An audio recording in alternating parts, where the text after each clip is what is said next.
নমস্কার শ্রোতা বন্ধুরা, আপনাদের সকলকে স্বাগত জানাই গল্পের আসরে। আপনাদেরকে অসংখ্য ধন্যবাদ রুদ্রদা চরিত্রটিকে এতটা ভালোবাসা দেওয়ার জন্য। তাই আমরাও আর দেরি না করে নিয়ে এসে হাজির হয়েছি রুদ্রদারই আরেকটি গল্প, বীরসিংহপুরের গুপ্তধন, লেখক রূপম কুণ্ডুর কলমে। তাহলে আজকের গল্প কেমন লাগলো সেটা কিন্তু অবশ্যই জানাবেন। আর প্রতি সপ্তাহে এই ধরনের অসাধারণ সব রহস্য রোমাঞ্চ গল্প শুনতে হলে কি করতে হবে মনে আছে তো? শুধুমাত্র গল্পের আসর চ্যানেলটিকে সাবস্ক্রাইব করে পাশে থাকতে হবে। আশা করি গল্পটি আপনাদের খুবই ভালো লাগবে। তাহলে আর বেশি কথা না বলে শুরু করা যাক আমাদের আজকের নিবেদন।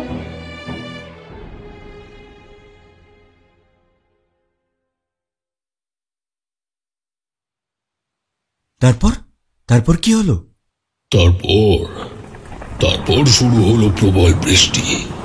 একের পর এক বাজ পড়ছিল এখানে সেখানে। মেয়েটা সকলের চোখের আড়ালে ছিন্ন মলিন বস্ত্রে নিজের প্রাণ বাঁচাতে শরীরের শেষ শক্তিটুকু সঞ্চয় করে দৌড় দিল ঝিংলার জঙ্গলের দিকে। অন্ধকারে পথ দেখা যায় না, তবু সে গাছপালা ঝোপঝাড় পিছনে ফেলে ঊর্ধ্বশ্বাসে দৌড়তে থাকে। তার পা কেটে যায় টুকরো টুকরো পাথরে, স্নিগ্ধ মলিন চামড়া ক্ষত বিক্ষত হতে থাকে গাছের ডালপালা ও কাঁটার আঘাতে। তবু সে দৌড়চ্ছে, কারণ থামবার উপায় নেই। সে তার একটু দূরেই শুনতে পায় মানুষের শোরগোল। তার বুকের রক্ত হিম হয়ে আসে, কারণ তাকে দৌড়ে নিয়ে যেতে কিছু লোক লাঠি, সোটা, বল্লম, মশাল হাতে নিয়ে তার পিছনে ধাওয়া করেছে। সে আর পারছে না। চোখের সামনে তার অন্ধকার নেমে আসছে, কিন্তু তবুও থামলে যে চলবে না। এমনটা ভাবতে ভাবতে অন্ধকারে একটা শিকড়ে পা আটকে মেয়েটা সজোরে আছাড় খেয়ে পড়লো মাটিতে।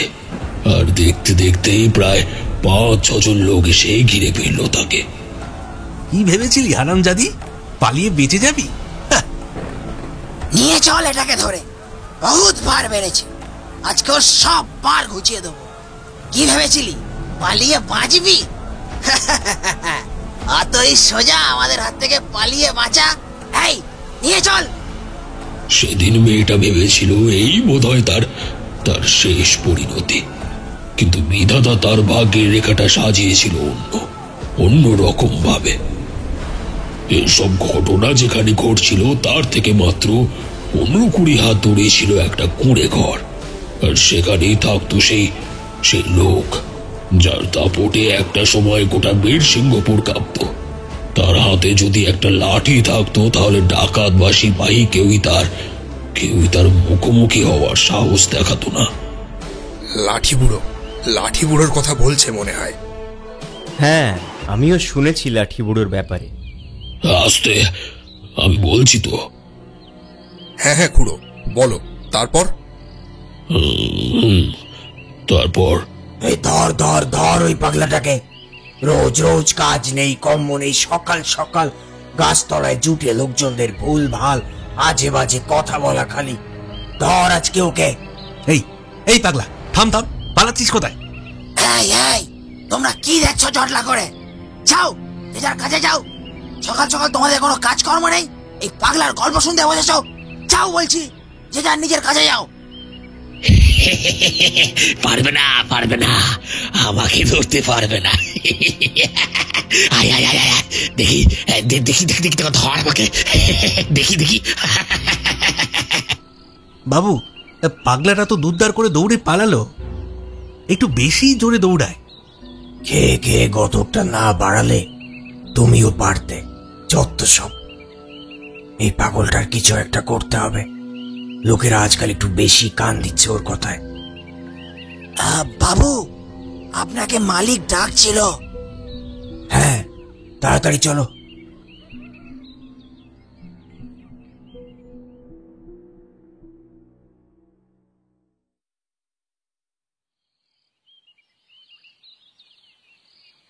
আমায় ডেকেছিলেন? বিশু, সকাল সকাল বাইরে কি নিয়ে এত শোরগোল হচ্ছিল? আবার ওই পাগলটা এসেছে নাকি? আচ্ছা, ও কি বলতে চায় একবার শুনে নিলেই তো হয়। তোমরা তো শুনেছ, কিসের কথা বলে ও?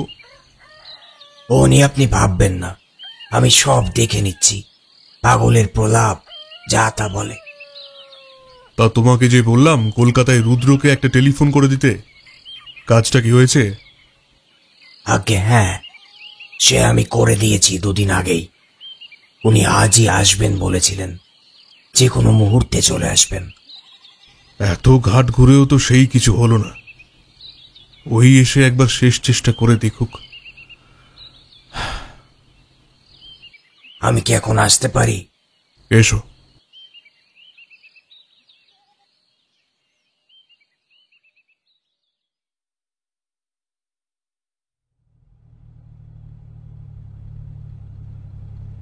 তোমায় আর কি বলবো ভাইয়া, রিটায়ারমেন্টের পর থেকে ঘরে বসে বসে চুলগুলো দেখছি ভালো রকম পাক ধরছে। এই তোমার পাল্লায় পড়ে মাঝে মধ্যে বেরিয়ে পড়ি বলেই এখনো হাত পাগুলো সচল আছে। নিজের উন্মুক্ত ছাদওয়ালা অতি পছন্দের জিপটার স্টিয়ারিং হুইলটা হালকা বাঁ দিকে ঘোরাতে ঘোরাতে শান্তনুবাবু কথাটি বললেন, আপনাকে তো আসতেই হতো। এতদিন আপনার সাথে এত রহস্য সমাধান করার পর আপনাকে ছাড়া ব্যাপারগুলো ঠিক যেন জমে না। কি তাই তো অনি? বলেই ঈষৎ হেসে সামনের সিট থেকে রুদ্রদা আমার দিকে তাকালো। আমিও বললাম, তা যা বলেছ। শান্তনুবাবু আর একটু সোজা হয়ে বসে গর্বের সাথে মাথাটা উঁচু করলেন। এইসব নানা কথার মধ্যে দিয়েই আমাদের জিপ জঙ্গলের বুক চিরে পাথুরে মাটিতে ধুলো উড়িয়ে এগিয়ে চলল বীরসিংহপুরের দিকে। আপনাদের জানিয়ে রাখি, আমি অনিরুদ্ধ। আমার মাসতুতো দাদা রুদ্রশঙ্কর রায় একজন প্রখ্যাত প্রাইভেট ডিটেকটিভ। শান্তনুবাবুও প্রাক্তন পুলিশ অফিসার। আমরা 3 জন না জানি কত দুর্গম রহস্যে একে অপরকে সঙ্গ দিয়েছি। আমাদের বীরসিংহপুরের উদ্দেশ্যে এই যাত্রাও তেমনই এক রহস্যের উদ্ঘাটনের জন্য। মূলত 2 দিন আগে রুদ্রদার কাছে একটা টেলিফোন আসে। তাতে জানানো হয় যে বীরসিংহপুরের জমিদার বংশের মহেন্দ্র সিংহ রায় তার পূর্বপুরুষের একটা পুরনো নথি খুঁজে পেয়েছেন, আর তাতে রহস্যজনকভাবে একটা ধাঁধা লেখা রয়েছে। ওনার ধারণা এটা বংশ পরম্পরায় জমিদার বাড়ির সংরক্ষিত কোনো গুপ্তধনের সন্ধান দিচ্ছে। তাই রুদ্রদা হয়তো ওনার সেই গুপ্তধন উদ্ধার করতে পারে, এই আশা নিয়েই তিনি আমাদের আমন্ত্রণ দিয়েছেন। আমাদের কাছে আগে থেকেই ঠিকানা ছিল, তাই জিপ থামল জমিদার বাড়ির ঠিক সামনে। বাড়িটা দেখে মনে হচ্ছে বেশ পুরনো আমলের, যদিও এখনো জমিদারি প্রথা সেইভাবে আর নেই। তবে এটা যে গ্রামের সব থেকে ধনী ব্যক্তির বাড়ি সেটা আলাদা করে আর বলে দিতে হয় না। আমাদের অভ্যর্থনা করতে ফতুয়া পাঞ্জাবি পরে দাঁড়িয়েছিলেন মাঝবয়সী বিশ্বম্ভরবাবু। হাতে একটা অস্বাভাবিক রকমের মোটা বালা রয়েছে, আর সাথে 2-1টা আংটি। ওনার সাথেই টেলিফোনে কথা হয়েছিল। উনি মহেন্দ্রবাবুর খাস লোক। আসুন আসুন, রাস্তা চিনে আসতে কোনো অসুবিধা হয়নি তো? না না। রতন, তোমার মনিবকে গিয়ে খবর দাও, ওনারা এসে গেছেন। যাই বাবু, আমি এক্ষুনি ওনাদের আসার খবর দিচ্ছি। আমরা বিশ্বম্ভরবাবুকে অনুসরণ করে বাড়ির ভিতরের দিকে হাঁটতে লাগলাম। সমগ্র বাড়িটি দেখে অভিভূত না হয়ে পারলাম না। আসলে জমিদার বাড়িটি একটি প্রাচীন কাঠামো, যার প্রতিটি ইঁটে মিশে রয়েছে নানা অতীতের গল্প। বিশাল প্রবেশদ্বারটি লোহার ও কাঠের তৈরি। সময়ের ছাপ পড়ে ম্লান হয়ে এলেও এখনও তার স্থায়িত্বের প্রমাণ বহন করছে।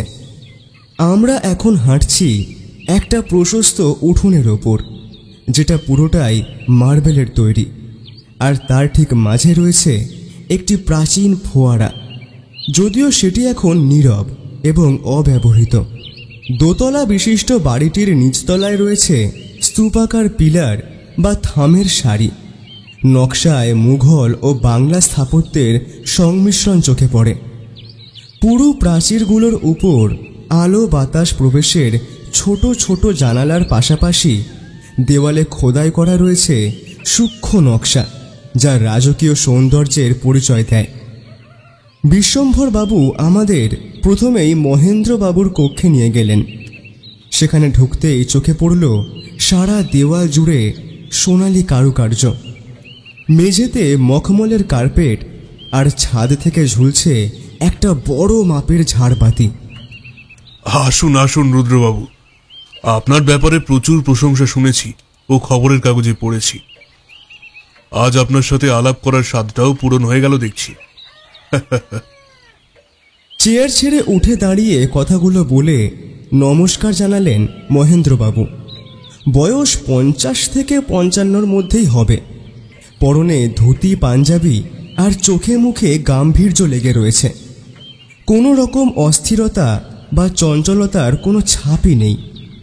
আমরাও প্রতি নমস্কার জানিয়ে তার মুখোমুখি একটু তফাতেই বসলাম। ধন্যবাদ। এ আমার ভাই অনি, আর ইনি আমার ঘনিষ্ঠ বন্ধু শান্তনুবাবু। এবার আমাকে একটু বিস্তারিতভাবে বলুন আপনার ওই নথিটার ব্যাপার।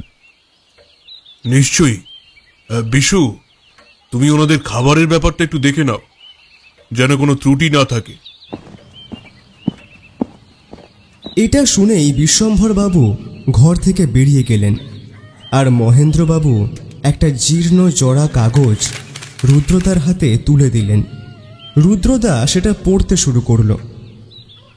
সূর্য উদিতে আমারে ছুঁয়ো, অস্ত গেলে আমারে, পূর্ণতা পাই তার হাতেই, যে রাখে ভালো সবারে। রুদ্রদা দেখলাম ভ্রু কুঁচকে কাগজটার দিকেই তাকিয়ে রইল। মহেন্দ্রবাবু বলতে শুরু করলেন। অল্প বয়সেই বাবাকে হারাই। ওনার মারা যাওয়ার পর থেকে ওনার আসবাবপত্র ও ব্যবহৃত জিনিস একটি ঘরে রাখা হতো, যেটা মূলত তালাবন্ধই থাকত। তাতে আমার ঠাকুরদা ও তার বাবারও বেশ কিছু জিনিস রাখা রয়েছে। কিছু বছর আগে আমি সে ঘরে ঢুকে জিনিসপত্রগুলো একটু পরিষ্কার পরিচ্ছন্ন করি। নানা জিনিস ঘাঁটতে ঘাঁটতে এই বাড়ির ইতিহাস নিয়ে একটু স্মৃতিচারণেই ডুবে যাই বলা চলে। তখনই আমার হাতে আসে একটা ছোট লোহার সিন্দুক, আর অদ্ভুতভাবে তার মধ্যে শুধু এই কাগজটিই পাওয়া যায়। আমার ধারণা এটা আমাদের পূর্বপুরুষে রেখে যাওয়া গুপ্তধনের সন্ধান দিতে পারে। না, রুদ্রদার হাবভাবের কোনো পরিবর্তন নেই। শান্তনুবাবু বললেন, তাহলে তো এই ঘরটাও একবার দেখতে পারলে ভালো হতো। হতে পারে আরো কোনো সূত্র পাওয়া যায়। বেশ, এতটা রাস্তা ধকল সহ্য করে এসেছেন, দুপুরের খাবারটা খেয়ে নিয়ে না হয় আমরা ওদিকে যাব। খাবার টেবিলে বসে পরিচয় হলো মহেন্দ্রবাবুর মেয়ের সাথে। পরিচয় করিয়ে দিই, আমার মেয়ে সঞ্চারী। তোমায় সেই বলেছিলাম না, এই যে এনারাই এসেছেন কলকাতা থেকে। আপনারাও কি ওই ধাঁধার সমাধান করতেই এসেছেন? রুদ্রদা কিছু বলছে না দেখে আমি বললাম, আগে হ্যাঁ। ভালো। এইটুকু বলেই অনুভূতিহীন একটা মুখ নিয়ে চেয়ার টেনে বসে গেলেন তিনি। আর আমরা খাওয়া শুরু করার পর তিনিও শুরু করলেন। সঞ্চারী দেবীর বয়স 18 থেকে 19-এর আশেপাশেই হবে। পরনে সাদা মখমলের সূক্ষ্ম কারুকার্য করা একটা ফ্রক। তিনি অতীব সুন্দরী, আর তার হাবভাবের মধ্যেও একটা অদ্ভুত রকমের মিষ্টতা রয়েছে। আমাদের আগেই খাওয়া শেষ করে দ্রুততার সাথে তিনি উঠে চলে গেলেন। মহেন্দ্রবাবু বললেন, আমার স্ত্রী ওর জন্মের কয়েক বছরের মধ্যেই মারা যান। ছোটবেলা থেকে আমিই মানুষ করেছি। ওর সেভাবে কারোর সাথে মিশতে পছন্দ করে না, একটু একা একা থাকতেই ভালোবাসে। সকলের খাওয়া শেষ হলে মহেন্দ্রবাবু আমাদের নিয়ে গেলেন সেই পুরনো কক্ষে, এবং বিশ্বম্ভরবাবু চাবি নিয়ে সেটি খুলে দিলেন। ভেতরে প্রবেশ করতেই পুরনো কাঠের গন্ধ এবং ধুলো আমাদের নাকে এসে লাগলো। ঘরটির ভিতরে অনেক পুরনো আসবাবপত্র ছাড়াও দেওয়ালে অনেক পুরনো সদস্যদের ছবি টাঙানো ছিল। রুদ্রদা প্রশ্ন করল, এগুলো কার কার একটু বলতে পারেন? হ্যাঁ, নিশ্চয়ই। বাঁদিক থেকে প্রথম ছবিটা আমার প্রপিতামহের, তারপরেরটা আমার পিতামহ, আর তার পাশেরটা আমার বাবার। এটা আমার বর্দা। আপনার বর্দা? কি হয়েছিল আপনার বর্দার? বীরসিংহপুরের সীমানা অতিক্রম করে খানিকটা দূর গেলেই যে গ্রাম পড়ে তার নাম মান্নানপুর। ওখানেই দাদার শ্বশুর বাড়ি ছিল। স্ত্রী ও কন্যাকে নিয়ে ফেরার পথে জঙ্গলের রাস্তায় ডাকাতরা অতর্কিত আক্রমণ করে আর 3 জনকেই হত্যা করে। সঙ্গে আরো যারা ছিল তাদেরও একই পরিণতি হয়। তারপর বহু বছর ধরে আশেপাশের সমস্ত তল্লাটে খুঁজেছি, কিন্তু নাগালে কাউকেই পাইনি। দাদার মৃত্যুর প্রতিশোধটা নিতে ভাই হিসেবে ব্যর্থ হয়েছি আমি। দুঃখিত। তিনি মাথা নেড়ে চোখ মুছে ঘরটা আমাদের হাতে ছেড়ে দিয়ে বেরিয়ে গেলেন আর বললেন, আমাকে একটু বেরোতে হবে। কোনো সমস্যা হলে বিশু আপনাদের সাহায্য করবে। রাতে দেখা হচ্ছে। আমরা ঘণ্টাখানেক গোটা ঘর তন্ন তন্ন করে খুঁজলাম, কিন্তু এই ধাঁধার সঙ্গে সম্বন্ধীয় কোনো কিছুই সেভাবে খুঁজে পেলাম না। রুদ্রদা বলল, এখানে সময় নষ্ট করে লাভ নেই। বিশ্বম্ভর বাবু আমাদের বিশ্রামের জন্য একে অপরের সাথে লাগোয়া আর 2টো বড় ঘরের বন্দোবস্ত করেছিলেন। খানিকক্ষণ বিশ্রাম নেওয়ার পর সন্ধ্যের দিকে রুদ্রদা বেরিয়ে গেল, আর যাওয়ার সময় মহেন্দ্রবাবুর দেওয়া চিরকুটটা আমার হাতে দিয়ে বলে গেল, আমি যতক্ষণে ফিরবো ততক্ষণে এটা যতটা পারিস সমাধান করে রাখিস। এমনি তো প্রথম ভাগটা খুব একটা কঠিন নয়। মানে? তার মানে কি রুদ্রদা ধাঁধার প্রথম ভাগটা এর মধ্যেই ধরে ফেলেছে? আমিও আর সময় নষ্ট করলাম না। শান্তনুবাবুর সাথে মিলে গোটা সন্ধে ভোর ধাঁধাটার চুলচেরা বিশ্লেষণ করে কাটিয়ে দিলাম। সূর্য উদিতে আমারে ছুঁয়ো, অস্ত গেলে আমারে, পূর্ণতা পায় তার হাতেই, যে রাখে ভালো সবারে। বারবার মাথার মধ্যে এই একই জিনিস ঘুরপাক খাইয়ে খাইয়ে শেষমেশ খানিকটা উদ্ধার করতে পারলাম। রুদ্রদার দেখা পেলাম একেবারে রাতে খাবার টেবিলে। খাওয়া শেষ করে ঘরে এসে সে প্রশ্ন করল,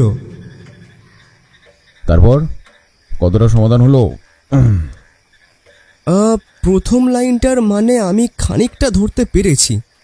আমি আর শান্তনুবাবু মিলে মূলত 2 রকম সম্ভাবনার কথা ভেবেছি। শুনি। এক হতে পারে সূর্য উদয়ের সময় এমন কোনো বিশেষ জায়গা দেখা যায় যেটা অন্য সময় হয়তো দেখা যায় না। সেক্ষেত্রে সূর্যোদয়ের সময় আমাদের সেখানে পৌঁছতে হবে। আবার একই রকমভাবে সূর্য যখন অস্ত যায় তখন হয়তো একটা বিশেষ কোনো জায়গা আবিষ্কার করা সম্ভব, যেটা আমাদের সূর্যাস্তের সময়ই আবিষ্কার করতে হবে। আর আরেকটা? এমন হতে পারে যে সূর্য যেদিকে ওঠে সেদিকে আমাদের কিছু খুঁজতে হবে। সেটা কোনো নির্দিষ্ট সময় নয়, যে কোনো সময়ই হতে পারে। আবার একইভাবে সূর্য যেদিকে অস্ত যায় সেদিকেও আমাদের কিছু একটা খুঁজতে হবে। মানে পূর্ব এবং পশ্চিম 2 দিকেই আমাদের ধাঁধার সূত্র রয়েছে। বাহ, আপনারা দুটিতে মিলে তো একেবারে কামাল করে দিয়েছেন দেখছি। আমি বেশ খুশি হয়ে গেলাম। শান্তনুবাবু দেখি মাথা উঁচিয়ে বলল, এত বছর পুলিশের চাকরিতে ছুটোছুটি করতে করতে মাথায় টাক পড়ার জো হলো, তাই এতটুকু তো করাই যায়। আর কি এমন ব্যাপার। আর শেষের 2টো লাইন? সবই হলো, শুধু ওইখানটাতে গিয়েই একটু আটকে গেল। মানে ওই আর কি। পূর্ণতা পায় তার হাতেই, যে রাখে ভালো সবারে। এটার আক্ষরিক অর্থ তো খুবই সোজা, কিন্তু কি বোঝাতে চাইছে বা কোন দিকে ইঙ্গিত করছে সেটা ঠিক ধরতে পারছি না। বেশ, যতটা করেছি সেটাও কম না। কিন্তু তুমি সারা সন্ধে ভোর কোথায় কাটিয়ে এলে? হ্যাঁ রুদ্র, তুমি কি কিছু জানতে পেরেছ? তাহলে আমাদেরও বলো। সেটা কালই বলবো না হয়। আজকে অনেক রাত হয়েছে, আর দেরি করে কাজ নেই। শুভরাত্রি। এই বলে সে ঘুমোতে চলে গেল। আমাদেরও অগত্যা সেটাই করতে হলো।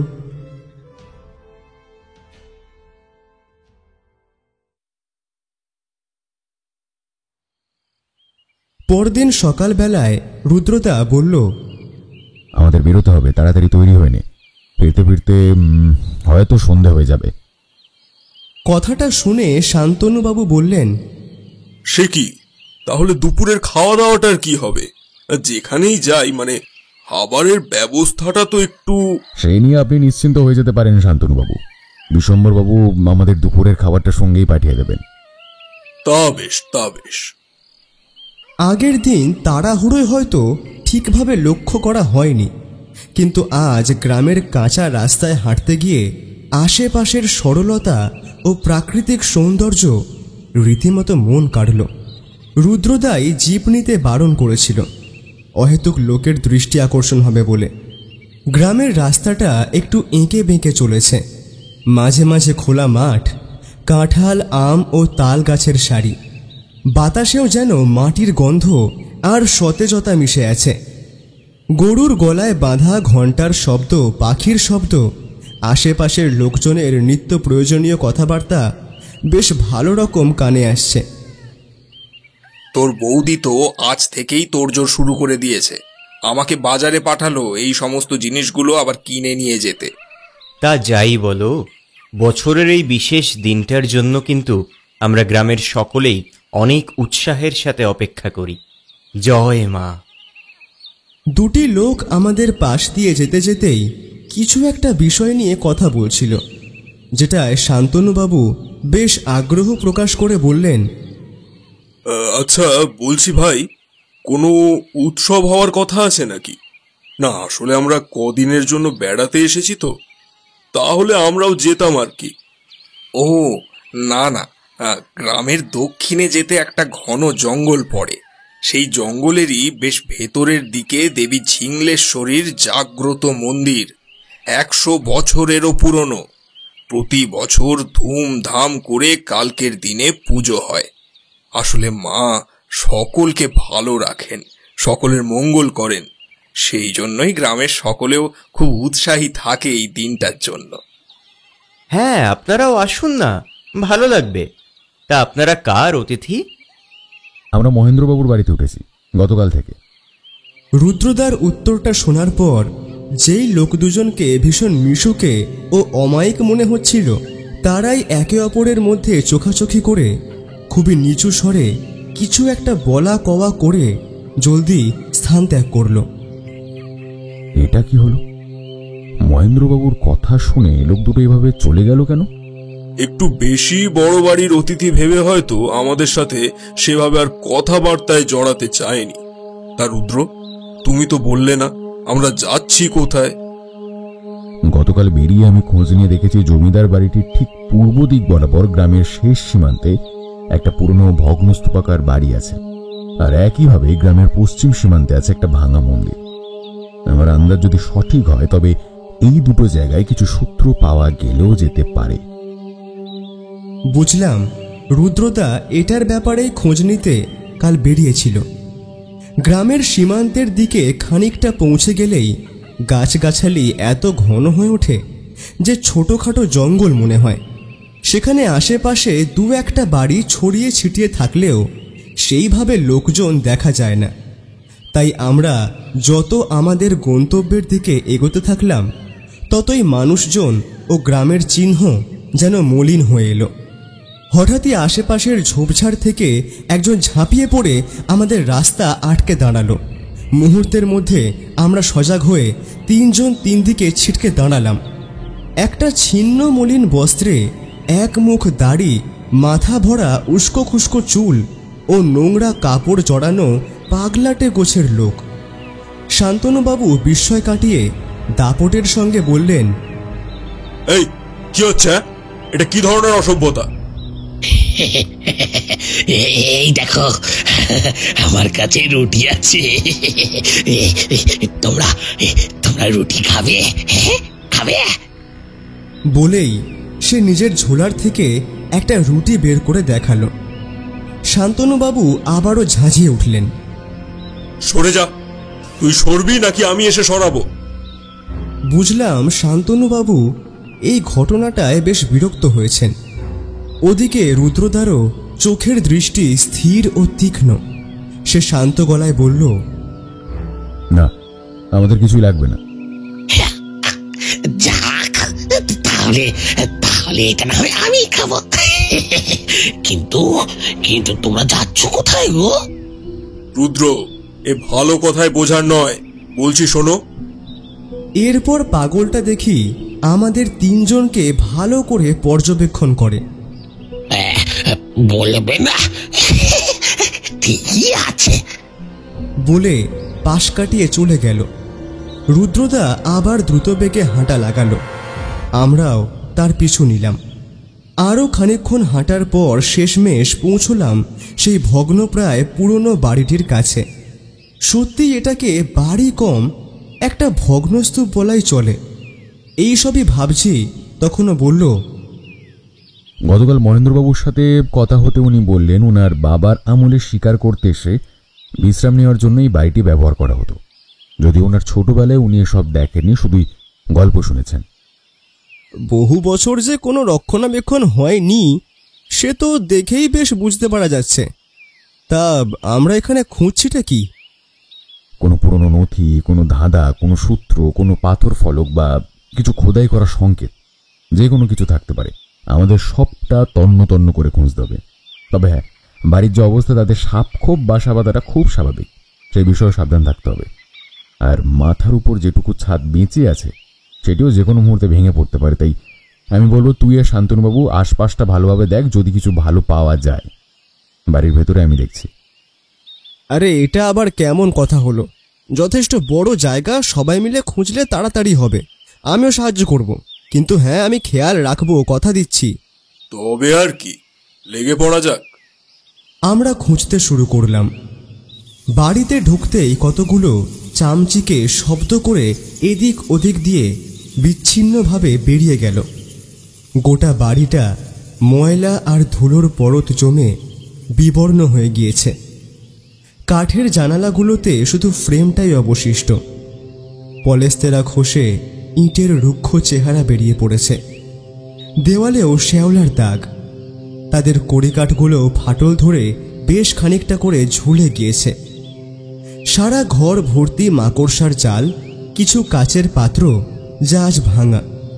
ঝাড়বাতিটাও এক কোণে হেলে পড়েছে। যা কিছু লোহার সামগ্রী তার সবেতেই মরচে পড়েছে। আমাদের খোঁজ চলল প্রায় কয়েক ঘন্টা ধরে। হঠাৎ বারান্দার থেকে একটু দূরের ঘরটায় দেখলাম শান্তনুবাবু একটা চামচিকেকে মুখের সামনে থেকে তাড়াতে তাড়াতে অন্যমনস্ক হয়ে চৌকাঠে হোঁচট খেয়ে পাশের একটা আলমারিতে পড়লেন। সাথে সাথেই বহু পুরনো আলমারিটা প্রচণ্ড শব্দ করে পড়ল মাটিতে, আর তার অবশিষ্ট কাঁচগুলো ভেঙে টুকরো টুকরো হয়ে গেল। সঙ্গে তার মধ্যেকার দু চারটে মরচে ধরা বাসনও গড়িয়ে পড়ল। রুদ্রদা পাশের ঘর থেকে দৌড়ে এলো। কি হলো, সবাই ঠিক আছে? এই মুখের সামনে থেকে চামচিকেটাকে তাড়াতে গিয়ে কি বিভ্রাটি না হয়ে গেল বলো তো। এই বলে শান্তনুবাবু ঘর থেকে বেরিয়ে এলেন। মোটামুটি সব ঘরই দেখা শেষ, এবার কি করণীয় সেটাই ভাবছি। ঠিক তখনই রুদ্রদা দেখলাম পড়ে যাওয়া আলমারির পেছনের ধুলো মাখা দেওয়ালটা বেশ সূক্ষ্ম নজরে দেখতে লাগলো। বিভ্রাট নয় মশাই, আপনি কাজের কাজই করেছেন বলে সেই ধুলোটা ভালো করে পরিষ্কার করতেই দেখলাম দেওয়ালের গায়ে স্পষ্ট খোদাই করা রয়েছে দুটো লাইন। চার পায়ে টান দিলে গুপ্ত দুয়ার যাবে খুলে। আর একটা ধাঁধা। কি বলছো গো রুদ্র? রুদ্রদা তার নোটবুকটা বের করে ঝটপট তা লিখে নিল। তারপর বলল, এবার যেখানকার জিনিস সেখানে আবার সুষ্ঠুভাবে রেখে দেওয়াই শ্রেয়। হাত লাগা। বলে আলমারিটা ধরে এসে তুলতে লাগলো। তিনজনের মিলিত প্রয়াসে সেটিকে আবার যথাস্থানে রাখা হলো। রুদ্রদা বলল, এবার পশ্চিমের ভাঙা মন্দিরে যাওয়ার পালা। আমরা ঠিক রাস্তাতেই আছি। না মানে আমারও মনে হয়েছিল আলমারিটা একবার সরিয়ে দেখলে হয়, তার মাঝেই এসব হয়ে গেল। যাক, একটা সমস্যা তো মিটলো। আপনার ওই চামচিকে ধন্যবাদ দিন। তা যা বলেছ। পশ্চিমের ভাঙা মন্দিরের দিকে যাওয়ার পথে মাঝে এক জায়গায় থেমে দুপুরের খাওয়াটা সেরে নিলাম। এইদিকে মন্দিরের আশেপাশের এলাকাটাও বেশ জঙ্গল সংলগ্ন। আমরা যতক্ষণে পৌঁছলাম ততক্ষণে দুপুর গড়িয়ে গিয়েছে। হাতে কিন্তু বেশি সময় নেই, খুব তাড়াতাড়ি অন্ধকার নামবে, তার আগে আমাদের কাজ মিটিয়ে বেরিয়ে যেতে হবে।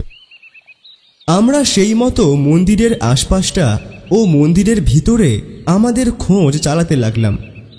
মন্দিরের প্রবেশদ্বারের উপর ভাঙাচোরা কারুকার্য আজও কোনো মতে দেখা যায়। মন্দিরের গর্ভগৃহে কোনো মূর্তি নেই, শুধু এককালে পুজো হতো সেই চিহ্ন হিসেবে কিছু পুরনো সামগ্রী, চুন সুরকির আস্তরণ খসে গিয়ে খাঁজ তৈরি হওয়া বেদিটি রয়ে গিয়েছে। মন্দিরের যত ভেতরে ঢোকা হয় ততই যেন একটা রহস্যময় শীতল পরিবেশ অনুভূত হয়, সম্ভবত বহুদিন ব্যবহার না হওয়ার ফল।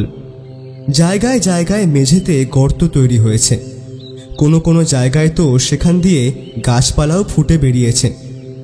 আশেপাশের পাথর ও দেওয়ালগুলো এখন শ্যাওলার অধীনে।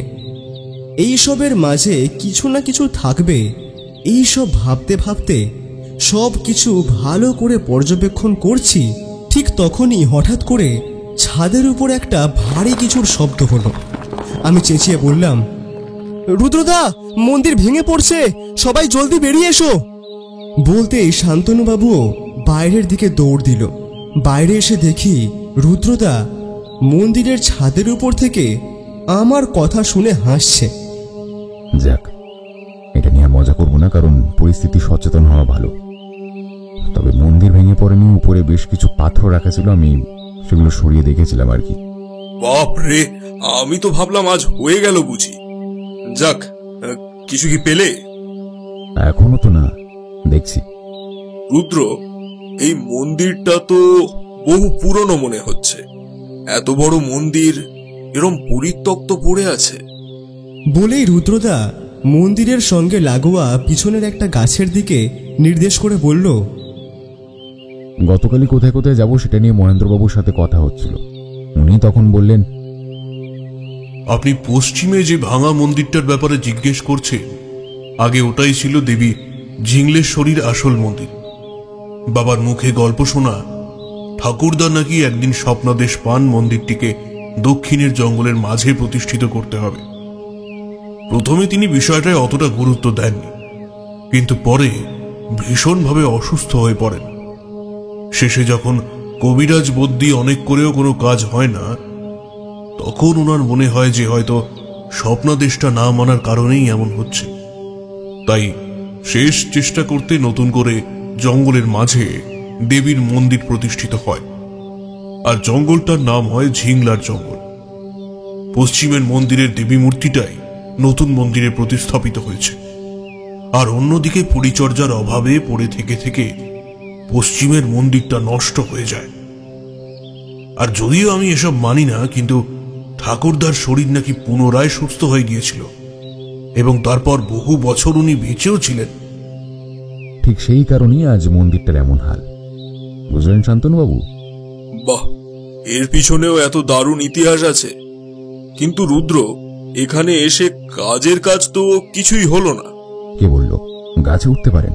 তাহলে ওটা দিয়ে উঠে আসুন। এই বয়সে এসে আর যাই হোক, কাছে উঠতে বলো না দয়া করে, ওটি একটু বাড়াবাড়ি হয়ে যাবে।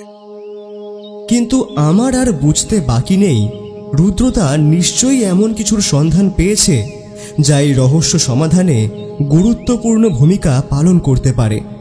কলকাতা শহরে থাকলেও এই রকম পরিস্থিতির মোকাবিলা করার অভ্যেস রুদ্রদা আমাকে করিয়েছে, তাই আমার জন্য খুব একটা সমস্যা হলো না গাছ বেয়ে উঠে মন্দিরের উপরে পৌঁছতে।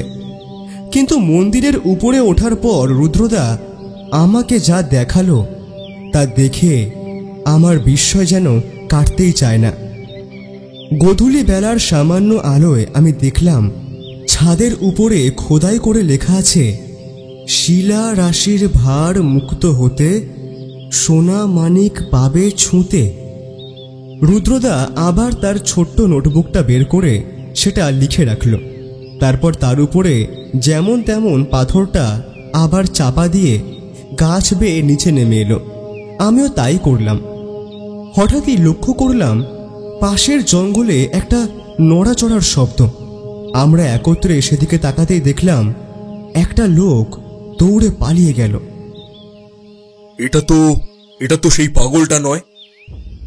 না, খুবই স্বাভাবিক জামা কাপড় পরা অন্য একটা লোক, মুখে কালো কাপড় দেওয়া ছিল। তার মানে কি নজর রাখছিল এতক্ষণ? আমাদের কথা শেষ না হতে হতেই রুদ্রদা দৌড়ে গেল সেই দিকে। আমিও গেলাম তার পিছনে, আর আমার পিছনে শান্তনুবাবু। কিন্তু খানিকটা এগিয়ে এসেও আশেপাশে আর কাউকেই দেখা গেল না।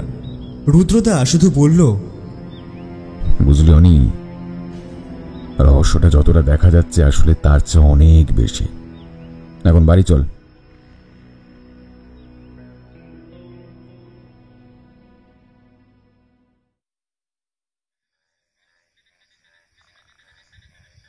বাড়ি ফিরে মহেন্দ্রবাবুর সাথে দেখা হয়ে গেল। তিনি তাড়াহুড়ো করে কোথাও একটা বেরোচ্ছিলেন। রুদ্রদা তাকে থামিয়ে জিজ্ঞেস করল, আচ্ছা মহেন্দ্রবাবু, আপনার স্ত্রীর নাম কি ছিল? চোখের সামনে দেখলাম মহেন্দ্রবাবুর মুখটা হঠাৎ কেমন যেন ফ্যাকাশে হয়ে গেল। তারপর আবার নিজেকে সংযত করে তিনি বললেন, শুক্লা দেবী। কেন বলুন তো? আর আপনার দাদার?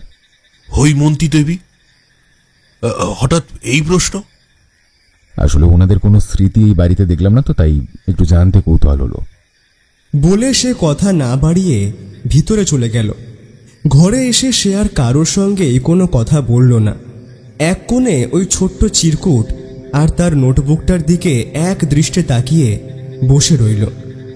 কিন্তু আমার মনে তখন অনেকগুলো প্রশ্ন ঘুরপাক খাচ্ছে। আমাদেরকে কেই বা অনুসরণ করছিল? চিরকুটের ধাঁধাটার দ্বিতীয় অংশটার মানে কি?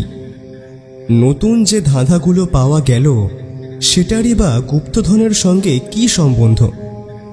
আদৌ কি কোনো গুপ্তধন আছে? কিন্তু সবকটা প্রশ্নই মনের মধ্যে চেপে রাখতে হলো, কারণ এখন ওকে ঘাঁটানো ঠিক হবে না।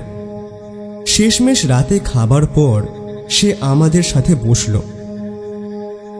চার পায়ে চার টান দিলে গুপ্ত দুয়ার যাবে খুলে, শিলারাশির ভার মুক্ত হতে সোনা মানিক পাবে ছুঁতে। এটার মানে আমি বুঝে নিয়েছি, এটা আসলে দুটো আলাদা আলাদা নয়, একটাই ধাঁধা যেটা একটা জিনিসকে নির্দেশ করছে।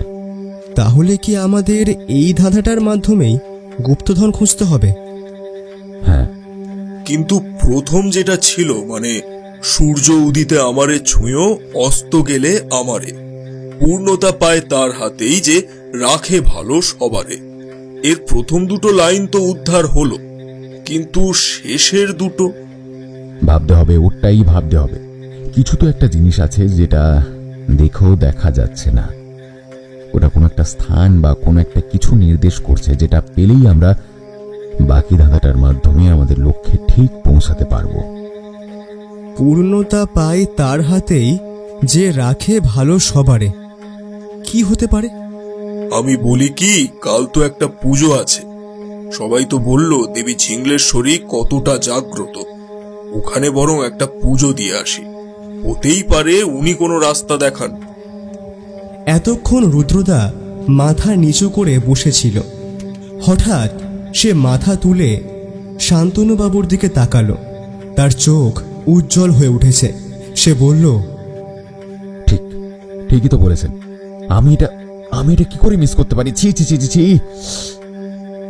আমি তো কিছুই বুঝলাম না, তাই বললাম, মানে কি মিস করবার কথা বলছো তুমি? তোর মনে আছে অনি, সকালবেলা যে লোকগুলোর সাথে শান্তনুবাবু কথা বলছিলেন, তারা কালকে পুজোর ব্যাপারে কি বলেছিল? মানে ওরা কেন পুজোটা দেয় সে ব্যাপারে কি বলেছিল? আমি মনে করতে করতে নিচু স্বরে বললাম, মা সকলকে ভালো রাখেন, মা সবার মঙ্গল করেন, তাই পূর্ণতা পাই তার হাতেই যে রাখে ভালো সবারে। কথাটা মনে করে আওড়ানোর সাথে সাথেই আমার নিজের শিরদাঁড়া বেয়ে একটা ঠান্ডা স্রোত নেমে গেল। আমিও বিস্ময়ে অভিভূত চোখ নিয়ে রুদ্রদার দিকে তাকালাম, আর রুদ্রদার ঠোঁটের কোণে লক্ষ্য করলাম একটা মৃদু হাসি। এই হাসিটার সাথে আমি পূর্ব পরিচিত। এটা রহস্য সমাধানের হাসি, সত্য উন্মোচনের হাসি।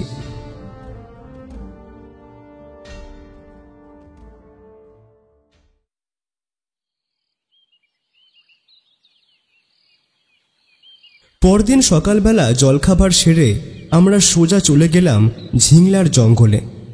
মন্দিরের কাছাকাছি যখন পৌঁছেছি তখন দেখি কালকের সেই পাগলটা দৌড়ে আমাদের দিকেই আসছে, আর পিছনে দু একটা কচি কাঁচা বাচ্চা ছোট ছোট ইটের টুকরো নিয়ে তাড়া করছে। আর দূরে মন্দির থেকে পুরোহিত মশাই চিল্লাচ্ছেন, আহা, ওরম করিসনি তোরা, ওকে যেতে দে, ওকে ওর মতন থাকতে দে, ওরকম করতে নেই বাবারা, ওকে ওর মতো থাকতে দে তোরা, ওকে আর বিরক্ত করিস না। আমরা নিজেদের প্রস্তুত করি তার আগেই পাগলটা এসে ধাক্কা মারল রুদ্রদাকে। কেউই পড়ল না, শুধু দুজন দুদিকে হালকা ছিটকে গেল। হালকা হেসে মাপ চেয়ে সে আবার দৌড়ল, পিছনে পিছনে বাচ্চাগুলো। রুদ্রদার চোখের দৃষ্টি তীক্ষ্ণ থেকে তীক্ষ্ণতর হয়ে উঠল। সে এক দৃষ্টে পাগলটার দিকে চেয়ে থেকে নিজের বাম হাতটা পকেটে ঢোকালো, তারপর মৃদু হেসে সেখান থেকে বের করে আনলো একটা চিরকুট। এই চিরকুটটা তো আগে দেখিনি। এটা তো মহেন্দ্রবাবুর দেওয়া বা রুদ্রদার নোটবুকের পাতার অংশ নয়। সে সেটাকে আবার যথাস্থানে ঢুকিয়ে এগিয়ে চলল মন্দিরের উদ্দেশ্যে। সেখানে পৌঁছে পুরোহিত মশাইয়ের সাথে নমস্কার বিনিময় করে রুদ্রদা প্রশ্ন করল, পুরোহিত মশাই, এই মন্দিরের ইতিহাস সম্পর্কে আপনি কিছু জানেন? তোমরা শুনবে? আগে হ্যাঁ ঠাকুর মশাই, আপনি বলুন না। তৎকালীন জমিদার দ্বিজেন্দ্র সিংহ রায়ের আদেশে মা ঝিংলেশ্বরীকে দুর্গাপুজোর সময় প্রতিস্থাপন করে পুজো করা হয়। এই মন্দিরের মা ঝিংলেশ্বরী আমিষভোজী। নিত্য মাছ, কাঁকড়া, মুরগির মাংস ভোগ হিসেবে মাকে নিবেদন করা হয়। মায়ের আদেশ অনুসারে যে কোনো বারোয়ারি কালী পুজো এই গ্রামে সম্পূর্ণভাবে নিষিদ্ধ। এমনিতে যে কোনো শুভ কাজের পূর্বে মায়ের পুজো কাজ দিয়েই সেই শুভ কাজের শুভারম্ভ করা হয়। আসলে মায়ের পুজো আগে হতো ওই পশ্চিমের মন্দিরে। তারপর জমিদার বাবুর স্বপ্নাদেশ পাওয়ার পর এখানে নতুন করে মন্দিরটিকে প্রতিস্থাপন করা হয়। তা বাবারা, তোমরা কোথা থেকে আসছো? আমি রুদ্রদার দিকে তাকালাম। সেই উত্তর দিল, আমরা মহেন্দ্রবাবুর অতিথি, কলকাতা থেকে আসছি। এতক্ষণ লাল ধুতি ও উত্তরীয় পরিহিত পুরোহিত মশাইয়ের মুখে একটা প্রশান্তির ছাপ ছিল, কিন্তু রুদ্রদার মুখে এই কথাটা শোনা মাত্র তার মুখের ভাব পরিবর্তন হলো। সে শুধু বলল, ও। তারপর সে গ্রামের দিকে হাঁটা লাগালো। আমরা তিনজন একে অপরের মুখ চাওয়াচাওয়ি করতে লাগলাম। একটা লোক কোত্থেকে দৌড়ে এসে হাঁপাতে হাঁপাতে পুরোহিত মশাইয়ের রাস্তা আটকে বলল, ঠাকুর, অনিষ্ট হয়ে গেছে ঠাকুর। কি হলো রে আবার? লাঠি বুড়োর ভূত ফিরে এসেছে ঠাকুর। লাঠি বুড়োর ভূত ফিরে এসছে? কি যাতা বলছিস? হ্যাঁ ঠাকুর, গতকাল মাঝরাতে চাঁপাশায় আমি জঙ্গলের ভেতরে গিয়েছিলাম। ওই যেদিকে লাঠি বুড়োর কুঠি ছিল সেদিকে। হঠাৎ দেখি দূর থেকে লাঠি ঘোরানোর শব্দ আসছে। আমি উঠে গিয়ে দেখতে যাই। গিয়ে দেখি ঠিক লাঠি বুড়ো যেভাবে চালাতো সেভাবেই অভ্যেস করছে। মাঝরাতে সে তার কুঠির সামনে দাঁড়িয়ে সব করছিল। আমি নিজের চোখে দেখেছি ঠাকুর। বিগত 19 বছরে কেউ তাকে দেখেনি, কিন্তু আমার মনে হয় সে ভূত হয়ে ফিরে এসেছে ঠাকুর। তার বাড়ির মায়া সে ত্যাগ করতে পারেনি। তা তুই কি করলি তারপর শুনি? আমি তো পড়ি কি মরি করে দৌড় দিলাম। কাল কি তুই আবার নেশা টেশা করেছিলি নাকি বলতো? সে একটু করেছিলাম, কিন্তু বিশ্বাস করো ঠাকুর, আমি সত্যি বলছি। বুঝেছি, চল, আজকে মায়ের পুজো আছে, সব ঠিক হয়ে যাবে দেখবি। বলে পুরোহিত মশাই তাকেও সঙ্গে করে নিয়ে চলে গেলেন। দূর থেকে দাঁড়িয়ে আমরা তিনজনেই সমস্ত কথোপকথন শুনলাম। আমার মনে হলো এই লাঠি বুড়োটা আবার কে? রুদ্রদা বলল, তোরা বাড়ি ফিরে যা, আমার কিছু কাজ আছে, তারপর রাতের বেলা পুজো আছে, আমাদের সবাইকে থাকতে হবে, আমি তার আগে ফিরে আসবো। রুদ্র, দেবী মায়ের মন্দির আমাদের চোখের সামনে, গুপ্তধন উদ্ধারের কি হবে? রুদ্রদা শুধু বলল, শুনলেন না, পুরোহিত মশাই বলে গেলেন মায়ের পুজো না দিয়ে শুভ কাজের শুভারম্ভ হয় না। তার এই কথাটায় আমার গায়ে যেন কাঁটা দিয়ে উঠল। সত্যি কি যে হতে চলেছে। আর হ্যাঁ শান্তনবাবু, আমি মাঝে এসে একবার হয়তো আপনার জিপটা নিয়ে যাব, আর প্রয়োজন পড়লে আপনাকেও। আচ্ছা। আমরা বাড়ি ফিরে রুদ্রদার অপেক্ষায় বসে রইলাম। সে তার কথা মতো মাঝে এসে একবার জিপটাও নিয়ে গেল। দুপুরে খাওয়ার সময়ও সে আসেনি। শেষে বিকেলের দিকে শান্তনুবাবুকেও নিয়ে গেল। আমি আর বসে থাকতে না পেরে দোতলায় বারান্দায় গেলাম। এখান থেকে পিছনের বাগানটা বেশ ভালো রকম দেখা যায়। বাগানের চতুর্দিক ঘিরে রয়েছে নানান গাছের সারি। যতই হোক, শহরের পরিবেশ আর এখানের পরিবেশের মধ্যে আকাশ পাতাল পার্থক্য। এত দ্বন্দ্ব, এত অশান্তির মাঝেও দূর আকাশের দিকে চেয়ে থাকতে থাকতে হালকা হাওয়ায় মনটা যেন শান্ত হয়ে গেল। হুঁশ ফিরল একটা আকস্মিক মেয়েলি চিৎকারে। চিৎকারটা বাগান থেকে এলো না। দৌড়ে রেলিংয়ের ধারে গিয়ে দেখি সঞ্চারী দেবী বাগানের মাটিতে পড়ে দুই হাতে নিজের পা চেপে গোঙাচ্ছেন। সর্বনাশ, সাপে কাটল নাকি? আমি হুড়মুড় করে সিঁড়ি দিয়ে নেমে দৌড়ে গেলাম বাগানের দিকে। কাছাকাছি পৌঁছে দেখলাম পায়ের পাতায় দুটো বড় মাপের কাঁটা ফুটেছে। একটু লাগবে হয়তো, কিন্তু ভয় পাওয়ার কোনো কারণ নেই বলেই আমি বাঁ হাতে পায়ের পাতাটা শক্ত করে ধরে দুটো কাঁটা পরপর বের করে দিলাম। সঞ্চারী দেবী দাঁতে দাঁত চেপে নিলেন, কিন্তু কোনো শব্দ করলেন না। তারপর উঠে দাঁড়িয়ে নিজেই হেঁটে যাওয়ার চেষ্টা করতে গিয়ে পায়ের পাতায় ব্যথা পেয়ে ভারসাম্য হারালেন। আমি তৎক্ষণাৎ তাকে ধরে নিয়ে বললাম, এই এখন আপনি নর্মালি হাঁটতে পারবেন না। বাঁ পায়ের পাতা ফেললেও ডান পায়ের গোড়ালির উপর ভর দিয়ে হাঁটুন। আমি হাতটা ধরছি আপনার সুবিধার জন্য। তিনি আর কোনো কথা না বলে ধীরে ধীরে হাঁটায় মনোযোগ দিলেন। অন্দরমহলে পৌঁছতেই একজন পরিচারিকা আমাকে ওনাকে ওভাবে ধরে আনতে দেখে আর ওনার খুঁড়িয়ে খুঁড়িয়ে হাঁটা দেখে দৌড়ে এলেন। কি হয়েছে দিদিমণির? বাগানে হাঁটতে গিয়ে পায়ে কাঁটা ফুটেছে, যদিও সেগুলো এখন বের করে দেওয়া হয়েছে। সে কি? আচ্ছা আচ্ছা আচ্ছা, তুমি বসো, আমি এক্ষুনি একটু গরম জল করে আনছি, তারপর ধুয়ে আমি ওষুধ লাগিয়ে দেব। ওনাকে ঘরে বসিয়ে আমি চলেই আসছিলাম, উনি বললেন, ধন্যবাদ। আমি হাসি মুখে মাথা নাড়লাম। আপনিও কি গোয়েন্দা? না না, আমি গোয়েন্দা তো নই বটে, তবে গোয়েন্দার সহকারী বলা যায়। আচ্ছা। ওখান থেকে চলে এসে একটু বারান্দায় বসলাম। খেয়াল পড়ল প্রায় সন্ধে হতে যায়। রুদ্রদ্বারা এখনো ফেরেনি, কি জানি কোথায় আছে।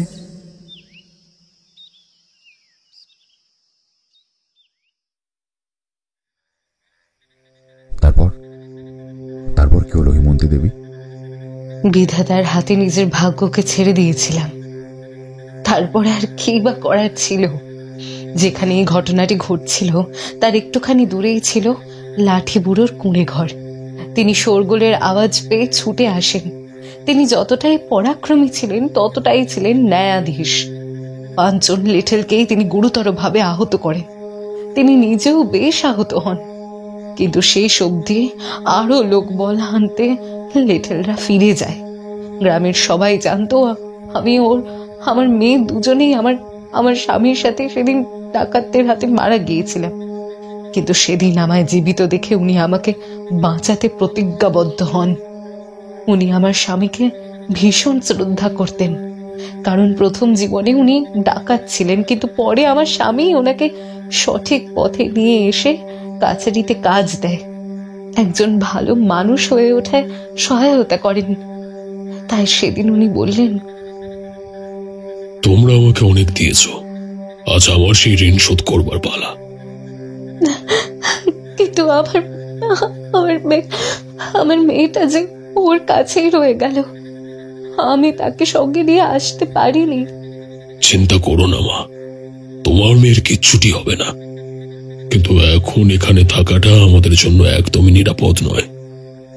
আমি বীরসিংহপুরের সীমানার বাইরে চলে গেলাম, আর লাঠি বুড়ো পাগলের ছদ্মবেশ নিয়ে রয়ে গেল গ্রামে। জমিদার বাড়ির 4 দেয়ালের বাইরে থেকে সমানে নজর রাখতো আমার ওই একমাত্র মেয়েটির ওপর। তার খবর আমার কাছে পৌঁছে দিত প্রত্যেক সপ্তাহে। আর এভাবেই 19টা বছর কেটে গেল। এখন তো শুনেছি সে নাকি অনেক বড় হয়ে গেছে, তার রূপ নাকি দেবী প্রতিমাকেও হার মানায়। তাকে সামনে থেকে দেখার বড় স্বাদ হয়, জানেন তো, বড় স্বাদ হয় আমার।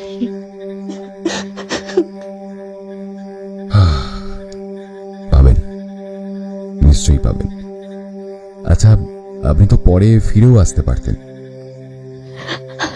মহেন্দ্র লোকজন ক্যাপা কুকুরের মতো তখন লাঠি পুরো আর আমাকে খুঁজছে। বহু বছর ধরে সন্ধান করে গেছে। বাড়ির বাকি সদস্যদেরও সে ভয় দেখিয়ে দিয়েছিল, অথবা আবার ওই টাকার লোভ দেখে মুখ বন্ধ করে রেখে দিয়েছিল। আমি আমার মেয়ের কথা ভেবে আরো আসতে পারিনি, যদি তার কোনো ক্ষতি করে দেয়। বুঝলাম। রুদ্রবাবু, আপনার ব্যাপারে খোঁজ নিয়ে যতটুকু জেনেছি, আপনি ভীষণ সৎ একজন মানুষ। আপনি পারেন এই সত্যিটাকে সবার সামনে আনতে, দোষীকে শাস্তি দিতে। আমার গুপ্তধনের ওপর কোনো লোভ নেই, চাই না আমার। আমি শুধু নির্দ্বিধায় আমার মেয়ের কাছে ফিরে যেতে চাই, আর আমার স্বামীর হত্যাকারীর শাস্তি চাই। রুদ্রবাবু,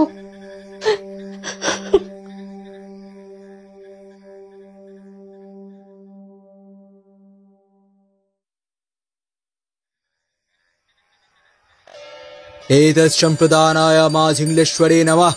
ॐ क्रीं झिङ्गलेश्वरी दिव्यै स्वाहा। ह्रीं नूं स्वस्ति नगत्तायनी दिव्यै अमृतमयी। ॐ प्रत्यङ्गिरा देवता धातुं। ॐ ह्रीं षट् स्वाहा। ॐ मा झिङ्गलेश्वरी दिव्याय स्वाहा। ॐ मा क्रीं झिङ्गलेश्वरी दिव्याय स्वाहा। ॐ मा ह्रीं क्रीं झिङ्गलेश्वरी दिव्याय स्वाहा। মা ঝিংলেশ্বরীর পূজা সামনে থেকে দাঁড়িয়ে দেখতে পেয়ে মনটা বেশ আনন্দে ভরে উঠল। এখন মায়ের আরতি চলছে। কাঁসর ঘণ্টা সহযোগে পুরোহিত মশাইয়ের গমগমে মন্ত্রোচ্চারণ চারিদিকের পরিবেশকে মাতিয়ে তুলেছে।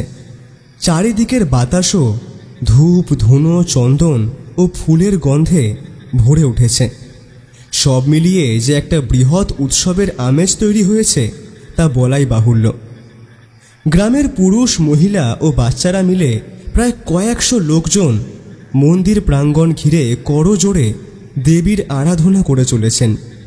সঞ্চারী দেবীও একজন পরিচারিকার সহায়তা নিয়ে পূজায় অংশগ্রহণ করতে এসেছেন, যদিও সেটা বাড়িতে না জানিয়েই, কারণ জানালে নাকি মহেন্দ্রবাবু আসতে দিতেন না। সত্যি শাড়িতে ওনাকে এতটাই সুন্দর লাগছে যে চোখ ফেরানো যায় না। তবে মহেন্দ্রবাবু, বিশ্বম্ভরবাবু বা জমিদার বাড়ির অন্য কোনো সদস্যই এখানে উপস্থিত নেই। আমি এদিকে রুদ্রদা ও শান্তনুবাবুর অপেক্ষা করছি, কিন্তু পুজো শেষ হয়ে প্রসাদ বিতরণী শুরু হলো, তাদের কোনো দেখা নেই।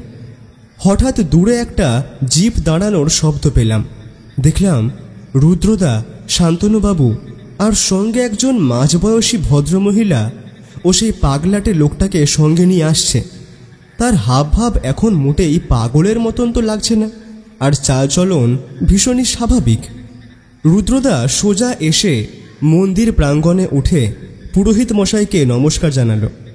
তিনিও প্রতি নমস্কার জানিয়ে বললেন, তোমায় প্রথম দেখায় চিনতে ভুল করেছিলাম বাবা। ভাগ্যিস তুমি পরে এসে এতগুলো বিষয় জানতে চাইলে। তোমার মতো ন্যায়পরায়ণ মানুষ আজকের সমাজে বড় অভাব, জানো তো। এখন থেকে তুমি যা বলবে আমি সব শুনব, তুমি যা করবে আমি তোমার সঙ্গে আছি। কি যে হচ্ছে আমার তো কিছুই মাথায় ঢুকলো না। রুদ্রদা দেখলাম মাথা নেড়ে আশেপাশে তাকিয়ে একটু ভিড় পর্যবেক্ষণ করে আমায় দেখতে পেল। তারপর আমার উদ্দেশ্যে বলল, অনি, একটু আয় আমার সাথে। আমিও তৎক্ষণাৎ এগিয়ে গেলাম। ভিড়ের মধ্যে মানুষের শোরগোল এখন স্তব্ধ। সবাই বুঝবার চেষ্টা করছে যে ব্যাপারটা কি হচ্ছে, তাই কেউ কেউ একে অপরের মধ্যেই ফিসফিস করে দু একটা কথা বলছে। রুদ্রদা আমায় বলল, অনি, গাড়িতে 4টে বড় বড় আর মোটা দড়ির গোছা আছে, ওগুলো আমাদের আনতে হবে, আয় আমার সাথে। যেমন বলা তেমন কাজ। 4 গোছা দড়ি এনে আমরা মন্দির প্রাঙ্গণে জড়ো করলাম। রুদ্রদা পুরোহিত মশাইয়ের কানে কিছু বলতেই তিনি সকলের উদ্দেশ্যে বলতে শুরু করলেন, আচ্ছা, সকলের উদ্দেশ্যে আমার কিছু কথা বলার আছে, সবাই মন দিয়ে শোনো। জমিদার দ্বিজেন্দ্র সিংহ রায়ের আমলে মায়ের এই মন্দির স্থাপনা করা হয়, কিন্তু তিনি এই মন্দির স্থাপনা করার সাথে সাথে এর মধ্যে তার ধন সম্পত্তির একটা বিপুল অংশ গোপন অবস্থায় রেখে যান, যা উনি চেয়েছিলেন ওনার পরবর্তী প্রজন্মের যোগ্যতম ব্যক্তিই যেন তা উদ্ধার করে। সেই গুপ্তধন খুঁজে বার করার জন্যই আমাদের সকলের পরিচিত জমিদার বংশের উত্তরসূরি মহেন্দ্র সিংহ রায় সুদূর কলকাতা থেকে এনাদের ডেকে এনেছে। এনারা পেশায় গোয়েন্দা। আচ্ছা, কেউ শোরগোল করবেন না, আপনারা একটু শুনে নিন। এনাদের মতে এই মন্দির বা এই মন্দিরের আশেপাশেই সেই গুপ্তধন লুকানো রয়েছে, আর যদি গুপ্তধন পাওয়া যায় তবে তা সম্পূর্ণরূপে এই গ্রাম ও গ্রামের মানুষের উন্নতিকল্পেই ব্যবহার করা হবে। হঠাৎই সমবেত হওয়া মানুষজনদের মধ্যে খুশির বাঁধ ভেঙে গেল। অসাধারণ, অসাধারণ, দারুণ। তবে তা নির্দিষ্ট কিছু ধাপেই হওয়া সম্ভব। তার জন্য আপনাদের সকলের সহযোগিতা একান্ত কাম্য। হ্যাঁ, আমরা সবাই আছি। অনি, গতকাল আমরা যে 2টো ধাঁধা পেয়েছিলাম তার প্রথম অংশটা কি ছিল মনে আছে? হ্যাঁ, ওই তো 4 পায়ে 4 টান দিলে গুপ্ত দুয়ার যাবে খুলে। একদম। যদি প্রথম ধাঁধার শেষ অংশ এই মন্দিরকে ইঙ্গিত করে থাকে, তবে 4টি পা মানে 4 দিকের 4টি স্তম্ভের কথা বলা হচ্ছে, যার উপর গোটা মন্দিরটা দাঁড়িয়ে আছে। আমাদের একত্রে 4টিকেই টানার ব্যবস্থা করতে হবে। এখানে উপস্থিত আমার সকল ভাই বোনদের উদ্দেশ্যে আমার একটাই অনুরোধ, আমাদের সবাইকে মিলে এই দড়িগুলো এই 4টে স্তম্ভের সাথে বাঁধতে হবে। তারপর আমি যখন বলবো তখন একসাথে সবাইকে শক্তি লাগিয়ে সেটা টান দিতে হবে। খুব তাড়াতাড়ি কাজ হলো। সকলে মিলে মন্দিরের 4টে স্তম্ভে 4খানা দড়ি বেশ মোটা করে বেঁধে ফেলল। তারপর যখন সবাই দড়ির অতিরিক্ত অংশটা ধরে প্রস্তুত হলো, তখন রুদ্রদা বলল, এবার। সকলে মিলে সর্বশক্তি লাগিয়ে টান দিল। মুহূর্তের মধ্যে 4টি স্তম্ভ নিজের জায়গা থেকে কিছু ইঞ্চি সরে গেল, আর সঙ্গে সঙ্গেই সবার বিস্ময়ের মাত্রা কয়েক গুণ বাড়িয়ে মন্দির সংলগ্ন সামনের চাতালটি ভেঙে পড়ল ও প্রায় 4 ফুট গভীরতায় একটা বন্ধ লোহার দরজা দেখা গেল। 4 কোণে 4টে বড় বড় পাথর বসানো। রুদ্রদা আপন মনেই বিড়বিড় করে বলল, শিলারাশির ভার মুক্ত হতে সোনামানিক পাবে ছুতে। তারপর আমাদের সকলের উদ্দেশ্যে বলল, পাথরগুলোকে সরাতে হবে তাড়াতাড়ি। সবাই মিলে হাত লাগিয়ে সেই পাথরগুলো সরানো হলো, আর সঙ্গে সঙ্গে বন্ধ লোহার দরজাটা 2 পাশে ভাগ হয়ে গিয়ে একটা ছোট সিঁড়ি উন্মুক্ত করে দিল। আমি আর রুদ্রদা পরস্পরের দিকে তাকালাম। শান্তনুবাবুও দেখলাম বেশ বিস্মিত। পুরোহিত মশাইও যেন নিজের চোখকে বিশ্বাস করতে পারছেন না।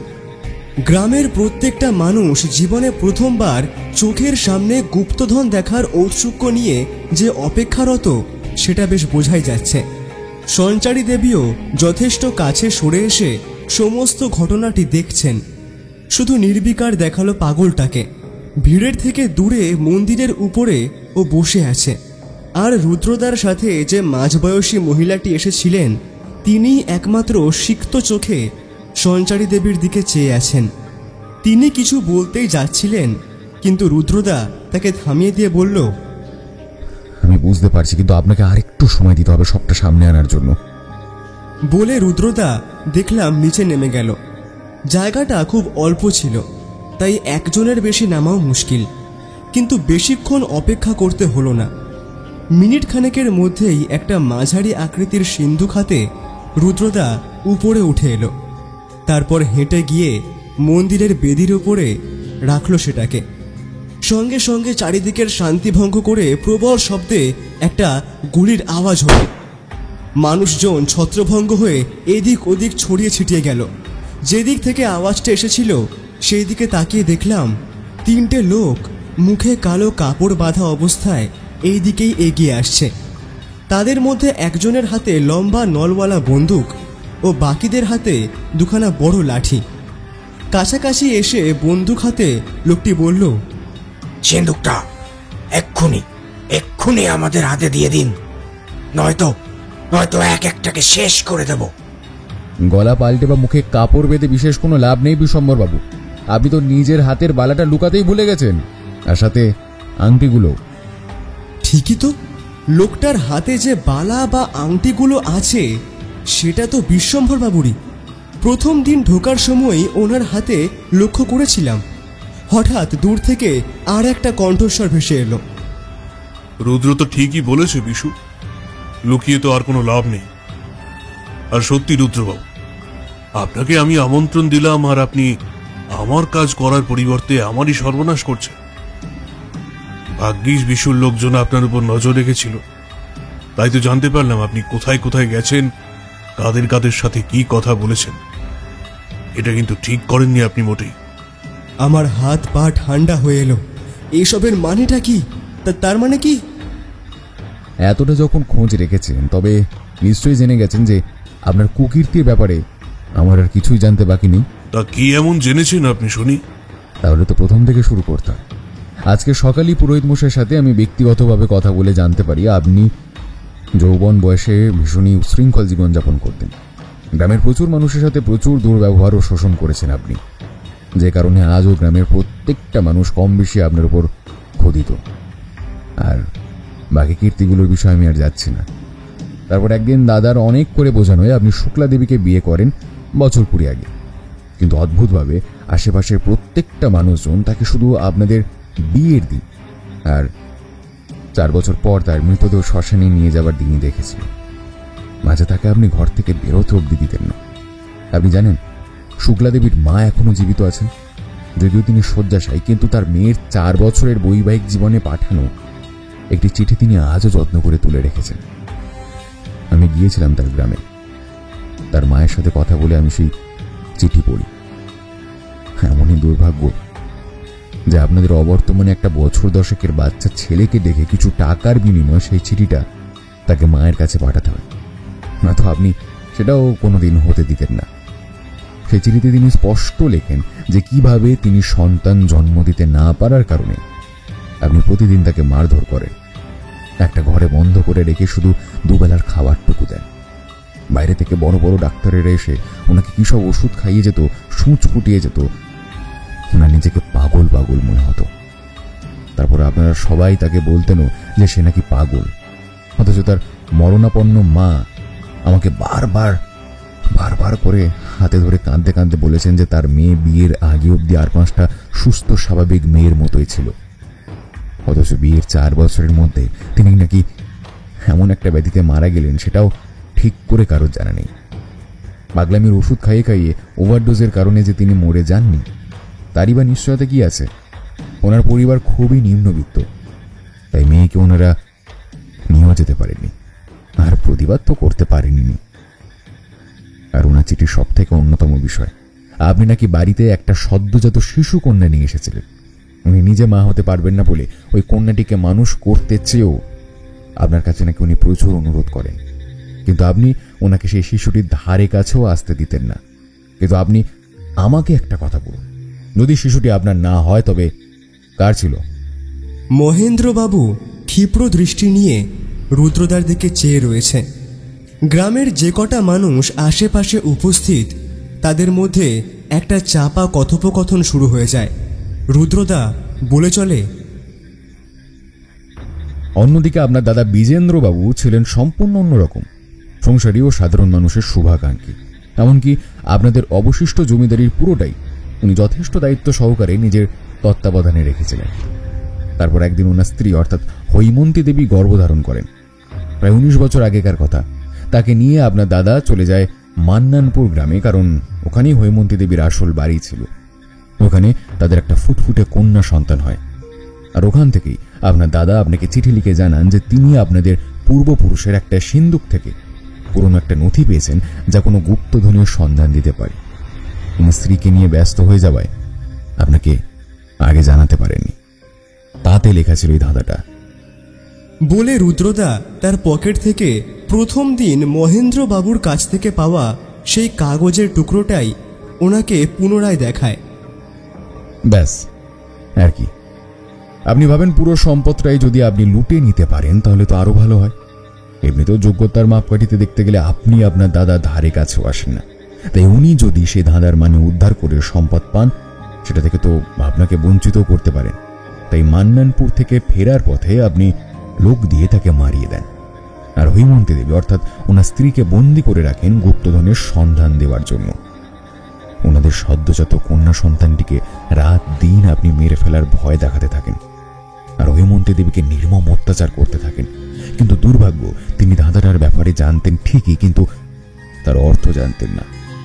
তাই উনি কিছুতেই বলতে পারেন না যে গুপ্তধন কোথায় আছে। এদিকে আপনি সেটা বিশ্বাস করেন না। একদিনই অত্যাচারে জর্জরিত হৈমন্তী দেবীকে দেখে একজন প্রহরীর ভীষণ মায়া হলে তিনি তাকে যেতে দেন। কিন্তু ওনার মেয়েকে আপনি কোথায় রেখেছেন তা তিনি জানতেন না।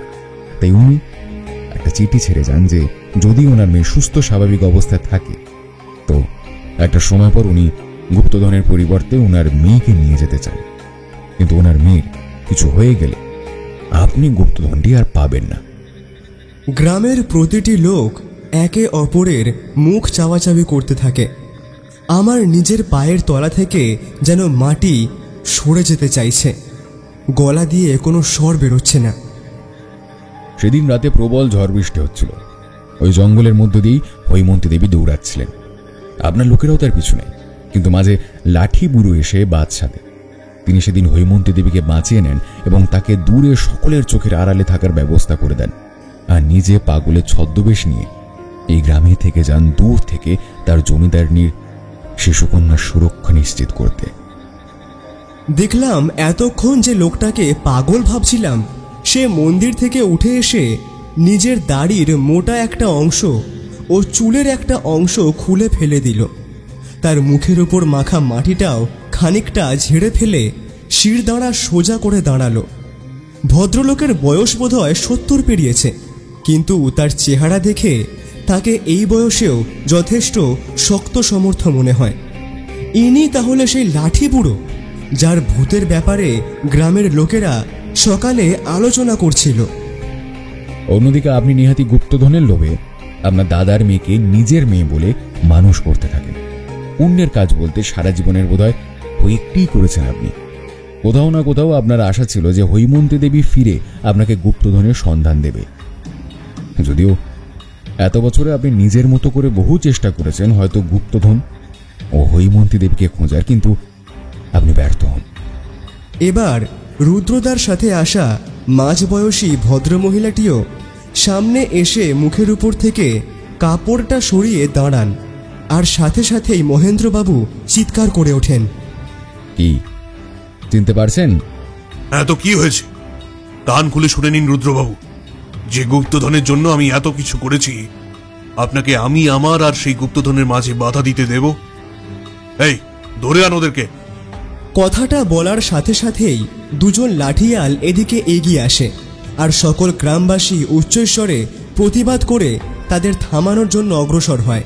ঠিক সেই মুহূর্তেই আবারও একবার শূন্যে গুলি চালিয়ে অগ্রসরকারীদের দিকে বন্দুক নির্দেশ করেন বিশ্বম্ভরবাবু। মুহূর্তে ভিড় শান্ত হয়ে যায়। লাঠিয়াল দুজন এগিয়ে আসে। এক পাও কেউ এগোলে গুলি করে দেব। চুপচাপ দাঁড়িয়ে থাক, নিজের জায়গায় সব। লাঠিয়াল দুটো আরও খানিকটা আমাদের কাছাকাছি আসতেই সেই লাঠি বুড়ো তাদেরকে রুখে দাঁড়ালো। একজন লাঠিয়াল সজোরে প্রহার করল তার উপরে। সে এক হাতে সেই লাঠিটাকে ধরে তার হাত থেকে সেটাকে কাড়ার চেষ্টা করতে লাগলো। এই বয়সেও তার যে অভ্যেস যায়নি তা বলাই বাহুল্য। তিনি সেই লোকটির হাত থেকে লাঠিটা কেড়ে নিয়ে ঘুরিয়ে তাকেই আঘাত করলেন, আর অন্যজন তার হাতের লাঠিটাকে নিয়ে প্রহার করতেই তিনি নিজের লাঠি নিয়ে সেটা আটকে দিলেন। এরই মধ্যে অতর্কিতভাবে বিশ্বম্ভর বাবু আর একটা গুলি চালালেন, যেটা লাঠি বুড়োর বুকে এসে লাগলো। সমগ্র মাটি ভাসতে লাগলো রক্তে। প্রথম যে লোকটা আঘাত খেয়ে একটু পিছিয়ে গিয়েছিল সে এসে লাঠির একটা ঘা তার মাথায় দিল। মুহূর্তের মধ্যে এমনভাবে মর্মান্তিক ঘটনাটা ঘটে গেল যে কল্পনার বাইরে। তার দেহটি লুটিয়ে পড়ল মাটিতে। রুদ্রদা এগিয়ে গিয়ে সজোরে ঘুষি কষালো সে হামলাকারীর চোয়ালে। আমিও এগিয়ে গিয়ে আর একজন লাঠিয়ালের হাত থেকে লাঠিটা ছাড়াবার চেষ্টা করতে লাগলাম, আর শান্তনুবাবু তাকে পিছন থেকে ধরে টেনে সরানোর চেষ্টা করতে লাগলেন। এরই মধ্যে দেখলাম বিশ্বম্ভরবাবু আমাদের দিকে বন্দুকটা তাক করেছেন, আর সঙ্গে সঙ্গেই রুদ্রদা তার পকেট থেকে তার রিভলভারটা বের করে গুলি চালালো তার হাতে।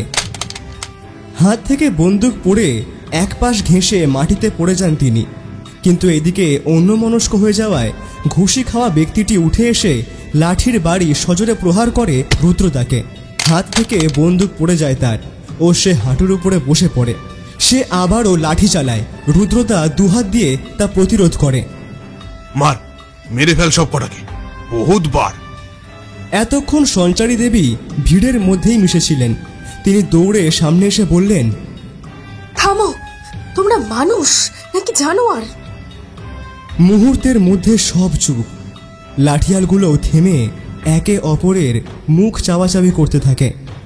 মহেন্দ্রবাবুর ক্ষিপ্র ভঙ্গিটা মুহূর্তের জন্য শিথিল হয়ে আসে। সঞ্চারী দেবী তার দিকে ফিরে বলেন, বাবা, ইনারা যেগুলো বললেন সেগুলো কি সত্যি? তুমি এখানে কি করছো? তোমার তো বাড়িতে থাকার কথা। ও, তার মানে সত্যি। আর ঠিকই তো, এখানে তুমি মানুষ মেরে দিত একবারের জন্য তো ভাবছো না। তাই ওই অপবাদগুলো সত্যি হলেও আমি অবাক হব না। কিন্তু আমি তো সারাটা জীবন তোমাকেই বাবা বলে ডেকেছি, আর তোমাকে তো আমি কখনো এভাবে দেখিনি। মহেন্দ্রবাবু কি করবেন তা বুঝতে পারেন না। তাকে ভীষণ অপ্রস্তুত দেখায়, সাথে লাঠিয়ালগুলোকেও। সেই সুযোগে রুদ্রদা তার সামনের জনের পায়ে আঘাত করে তাকে ভারসাম্যহীন করে লাঠিটা কেড়ে নেয়। এদিকে আমি আর শান্তনুবাবুও অন্য জনের লাঠিটা কেড়ে নিতে সক্ষম হই। রুদ্রদা তার হাতের বন্দুকটা তুলে ধরে, আর ঠিক তখনই দূর থেকে আরও কয়েকটা জিপের শব্দ হয়। পুলিশ এসে অবিচল মহেন্দ্রবাবু, দুই লাঠিয়াল ও বিশ্বম্ভর বাবুকে গ্রেপ্তার করেন। শেষ হয় এক ভয়ঙ্কর যুদ্ধ। সঞ্চারী দেবী একই জায়গায় দাঁড়িয়ে অঝোর ধারায় কেঁদে চলেছেন। জীবনের এত বড় একটা দুঃখদায়ক ঘটনা সামলে উঠতে তার অবশ্যই বেশ কিছুদিন সময় লাগবে। হৈমন্তী দেবী এগিয়ে গিয়ে তার মাথাটা নিজের বুকে জড়িয়ে নিলেন। রুদ্রদা বলল, এর জন্যই তো এত সব কিছু, তো কি এমন আছে এতে? বলেই সে সিন্দুকের তালাটায় একটা গুলি চালালো। সঙ্গে সঙ্গে সেটা ভেঙে গেল, আর সিন্দুকটি খুলতেই দেখা গেল সোনা, মানিক, হিরে, জহরত, গয়না, মণি, মুক্ত, বড় বড় মুদ্রা, বিভিন্ন অতীব মূল্যবান জিনিসে সুসজ্জিত রয়েছে সেটা। এটাই তাহলে বীরসিংহপুরের গুপ্তধন। লোভ মানুষকে দিয়ে কি না কি করাতে পারে।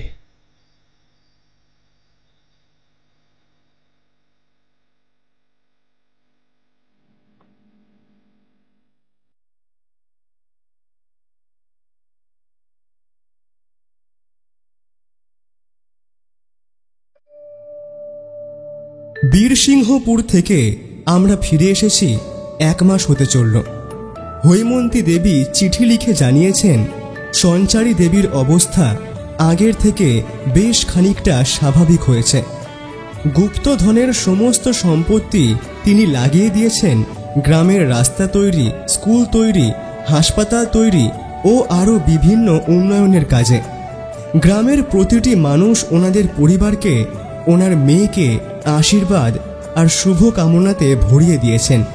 এইটুকুকে সম্বল করেই বাকি জীবনটা সবার সঙ্গে মিলেমিশে ওনারা কাটিয়ে দেবেন এমনটাই আশা রাখেন। আর হ্যাঁ, ভবিষ্যতে ওনার মেয়ের বিয়েতে আমাদের সবাইকে অবশ্যই আমন্ত্রণ করবেন এমনটাও উনি জানিয়েছেন। এছাড়াও ওনার মেয়ের সাথে ওনার পুনর্মিলন ওনার জীবনের এবং সকল গ্রামবাসীদের জীবনের এত বড় একটা পরিবর্তন এবং দোষীকে শাস্তি দেওয়ার মতো অসামান্য কাজের জন্য উনি একটা খামে মোটা অঙ্কের পারিশ্রমিকও পাঠিয়েছেন। আর বলেছেন উনি এবং সমগ্র বীরসিংহপুর গ্রাম চিরকাল রুদ্রদার কাছে ঋণী হয়ে থাকবে। আর যদি আমাদের কখনো বীরসিংহপুরের কথা মনে পড়ে তাহলে যেন নির্দ্বিধায় আমরা ওনার অতিথি হয়ে ওখানে যাই। আমি আমার এইসব অভিজ্ঞতার কথাই ডায়েরিবদ্ধ করছিলাম, হঠাৎ রুদ্রদা ঘরে এসে বলল, ব্যাগপত্র গুছিয়ে নেওনি, কিন্তু একদিনের মধ্যে যে আবার আমাদের বেরোতে হবে। নেপালের পশুপতিনাথে আমার এক পুরনো বন্ধু আছে, এক্ষুনি টেলিফোনে কথা হলো, আমরা গিয়ে ওর ওখানে উঠছি, সাথে শান্তনুবাবুও থাকবেন। বাহ, তবে তো বেশ ভালো ব্যাপার। আচ্ছা শোনো না, এই বীরসিংহপুরের অভিজ্ঞতার ব্যাপারে লিখছিলাম, সংকলনটার কি নাম দেওয়া যায় বলো তো?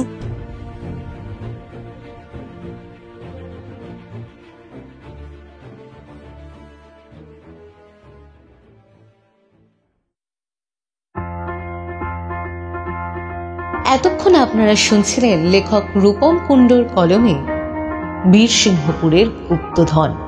তাহলে কেমন লাগলো আজকে আমাদের এই গল্প? কমেন্টে জানাতে ভুলবেন না কিন্তু। আর প্রতি সপ্তাহে দারুণ দারুণ সব গল্প শুনতে হলে চ্যানেলটিকে সাবস্ক্রাইব করে পাশে থাকবেন। অসংখ্য ধন্যবাদ।